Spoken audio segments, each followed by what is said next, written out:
Welcome back to Queens Behind the Scenes, where we encourage women to lead, transform, and shine, where we talk about leveling up, manifesting success, and owning our power as women. I'm your host, Sharice Beckett, and today's episode, it really does hit home for me as well. It's something I know as many of us do and many of us struggle with. Even those of us that seem to be really confident on the outside, we struggle with this. Have you ever caught yourself waiting for someone to see you before you allowed yourself to step up and do the thing? Whatever the thing is you want to do. Maybe you're waiting for the perfect moment before making the big move, or you keep telling yourself you need to be more ready or more qualified or have more approval before you just go for it. Well, let me tell you something. I've been there. I am still working on that. Not as bad as it used to be, but I'm still working on that. But I had to learn a very hard way that if I was going to be waiting for permission, I was going to be waiting a really long time. Because who is giving me permission to do the things I want to do? So today we're going to get into it. We're going to talk about why we hesitate, how to break out of that mindset, and how we start moving like the boss we already are, right? And because it's Women's History Month, we're going to be pulling some lessons from some of the boldest, baddest women in history who did not wait for a seat at the table. They built their own. So let's get into it. So what is the root of the problem, and why do we wait for permission? Why do so many of us feel like we need that permission in the first place? I'll be real with you. This is something that I've had to unlearn, and honestly, I'm still unlearning. Growing up, many of us were taught to be polite, to wait your turn, to not be too much. She's a lot, and that conditioning follows us into adulthood, whether, it's going to show up differently, but it does follow us into adulthood. It shows up in how we hesitate to go after opportunities. It's how we downplay our wins, or we're apologetic before we even say what we really mean. I got to tell you, the other day I was talking and I was in a conversation, and it was with other women, but I said, I'm sorry. And then I was like, wait, no, I'm not sorry. I'm not sorry about anything because I didn't do anything. And there's nothing to really even be apologetic about. And it kind of bothered me because I'm like, why do I still do that? And it is a complete mindset shift that we go through in order to break that cycle of, oh, I'm sorry, or can I say something? Or if you don't mind, like all of those asking for permission things. And I was also just in the line of work that I'm in with even coaching and consulting. I have seen that women will wait till we have every qualification on a job description and be like, okay, now I can apply for that.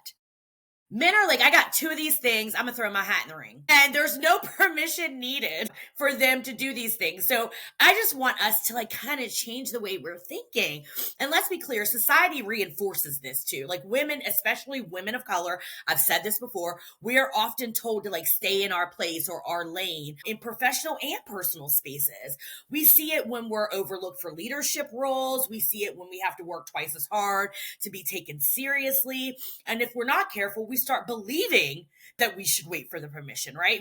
I think because it is ingrained in women from such a young age, we start to think that's how it is, that we need someone to recognize us before we step up. I remember a long time ago, I had either a manager or someone who said, I see you. And I was like, okay, because I remember thinking, see, I see me too. And I think this woman was trying to give me permission to be myself. But here's the truth. No one is coming to hand you your power. You have to claim it, and you already have it in you. No one's coming to give it to you because you already have it. You just need to claim what's yours, your power. Think about the last time you hesitated on something because you were waiting for approval. What stopped you from going for it? What stopped you from doing what you wanted to do? And just let's sit in that for a bit and think about that.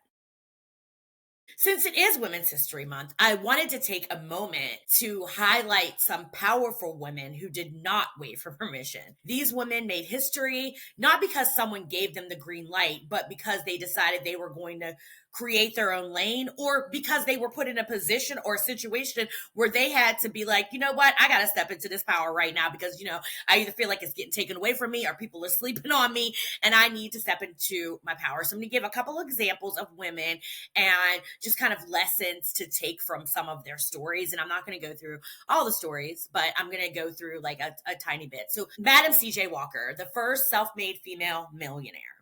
She was born to formerly enslaved parents and had no business training, yet she built a hair care empire for Black women. Lesson: create opportunities instead of waiting for someone to open a door for you.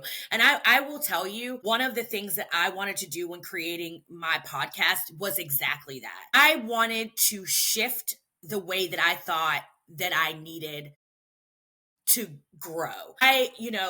And I have been very successful in corporate America, and I am very thankful for everything that I have been able to accomplish.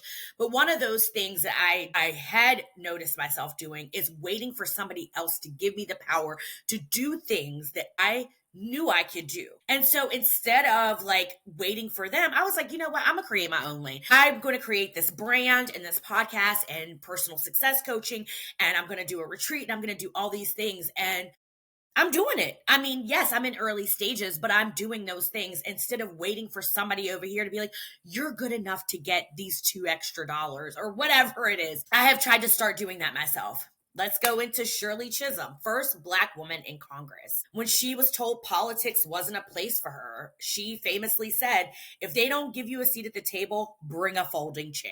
So a lesson there in speaking up and claiming your space and refusing to let others define your limitations. People, again, I've said this before, people will make their limits your limits. Don't tell me I can't do something just because you think you can't do something. First of all, you probably can do it. And second of all, I'm not you. So don't tell me I can't do things because you think you can't do things. Let's move on to Rosa Parks. Just the power of one bold move. She didn't wait for permission to challenge injustice. Her quiet act of defiance ignited a complete movement. So what's our lesson there? Sometimes the most powerful decision you can make is simply refusing to stay silent, refusing to accept whatever is given to you, right? I'm going to give you this little bit of something. You don't have to settle.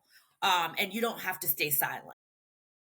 And lastly, one of my faves, all of them are like some of my favorites, but Oprah Winfrey, redefining success on her own terms. She was told early in her career that she wasn't fit for television. Probably her appearance. I know that Oprah was overweight at a point in time. And it was probably because of her parents, probably because she's Black, but she refused to let someone else define her potential. And I want to say she's like a billionaire. And Oprah is really a testament to the power that we really can have. And that lesson is stop letting others define what you are capable of. Write your own success story. Let's do a little reflection. Which of these women's stories resonates most with you, and how you can apply that fearlessness to your own journey? And for me, it was Oprah. For me, it was her. I think she famously said, I never knew I could get paid for being myself. And I sit here in this seat today and I'm like, oh my gosh, I think I resonate so much with Oprah because those same bold steps are the bold steps that I want to take and that I think I was waiting for permission. But I have an example of that in her. And I'm like, okay, why am I letting anybody else like define what my capabilities are? So moving on. So we're going to break free and we're going to stop waiting for permission. So how do we do that? We're going to talk about how to actually apply some of the lessons to our own lives, because it's one thing to feel inspired, but it's another thing to actually start moving a bit differently. So we're going to go through 5 ways to stop waiting for permission and start showing up unapologetically. So recognizing patterns. That's the first one. I had to do this myself. Recognizing patterns for me was recognizing them and then documenting them. Recognizing that I do things and then going, okay, let me document this and how I noticed it show up. So start noticing those moments when you hesitate or you hold out fear and ask yourself, am I waiting for permission right now? Like, what am I waiting for to move this forward, right? Number 2, take messy action. Get messy about it. Perfectionism is just another self-doubting way to not move forward. Stop waiting until you feel ready, because you'll never feel 100% ready. So just start. Again, another pulling up from an example from this situation that I'm currently in is that for 3 years, I thought about Queens Behind the Scenes and the brand and what that would mean for me, but what that could mean for other women and how I could really build this brand. And so I didn't think about, oh, this is just a podcast. I want to do this. I want to do this. But I had to take some step forward. And finally, I was like, look, I'm not 100% ready to launch a retreat right now or, my planners, but I have an idea and I want to move forward. And the only way to move forward is start doing something that has to do with the goal. And I had to start and starting this podcast and branding myself and branding, you know, my brand, branding me. It was the first step, I think, to getting there to where I want to be in media. The third one is owning your voice. Speak up in rooms where you're used to shrinking. I know that one of the things that Lisa talked about last week was about not just owning your voice, but speaking up in those rooms about even just moving forward, even in your corporate career. I know we've been taught so many times to like go to work, do your thing, go home. Don't tell them people your business. But if you don't speak up in rooms and people don't know you, people promote and elevate folks they know and like. And if you don't know, like she said, if I don't know you, I can't like you. And if I don't like you, how am I going to trust you? So speak up in those rooms, but definitely speak up where you're used to shrinking yourself. So think about those times where you're like, I'm not going to say anything. I'm not going to say anything. I know something, but I'm not going to insert my voice. When you think of those moments, be like, you know what, next time I'm going to speak up because I know what I'm talking about and I'm comfortable with speaking up in those rooms. If you have an idea, share it. If you have a goal, announce it. Now, I'm not saying tell people every way, which way you're going to move, but don't be scared to own your voice. Number 4, I really have to work on this. Stop over explaining. One of the things when I grew up, my mom would always say, I can't stand explaining myself. My mom would say, I grew up in a house where my mom was like, I cannot stand explaining myself. Number 1 is you are going to have to explain some things. I had to learn that. But you don't need to justify your dreams or your boundaries or your ambitions to anyone. They can be lofty and big and whatever it is you want to do. You don't have to explain anything. And that was one of the things that I had to stop doing as well. So sitting in, this situation again, in the podcast and my newsletter and like all these things, I know how big I want this to become and I know it can happen. And I am very confident in my ability to grow many things. But I found myself going, I know it's just a little podcast. I'm starting this little thing, downplaying and then over explaining what it was. I mean, it's a podcast, I'm just it's like a hobby, but this isn't a hobby. I love this. I love doing this. I love empowering other women. I love hearing other women's stories and bringing them to life. And I want it to be a bigger platform because that is the story. Those are the stories I want to tell. That is what I want to do with my life. And instead of me saying, oh, it's just this, or, this is it. That's what I'm going to do. Like over explaining that it's a hobby or no, it is what I want to do. And that's just it. Period, point blank, the end. I don't need to over explain. The other thing is kind of like over explaining and over explaining your boundaries. I don't want you to do this to me. Period. I'm not going to over explain why you can't just pop up at my house on a whim. Call first, please. That is it. I'm not going to say call first because I might be in the kitchen and I might be. No, call or the door won't get answered. That's just the end of the story. I'm not going to over explain my boundaries. The 5th and final is adopting the folding chair mindset of Shirley Chisholm, right? If the opportunity isn't there, create it. We are so creative. Create it. If the lane isn't there, make the lane. It's your lane. It's your lane. If no one is giving you space, build your own table. And a lot of times, especially, again, women of color, especially Black women, we stay building the table. Damn it, we building tables and we holding tables up for other people. So build your own table. Now let's reflect a little bit on that, a little bit on some of this. What's one action you can take this week? Just think about your actions. One action you can take this week that doesn't require permission from anyone but you. Just think about that. What are you able to do this week that doesn't require permission from anyone but you. That could be setting boundaries. That could be finishing a book, start reading a book, starting a business. That could mean starting a podcast. That could mean starting to meal prep, whatever it is.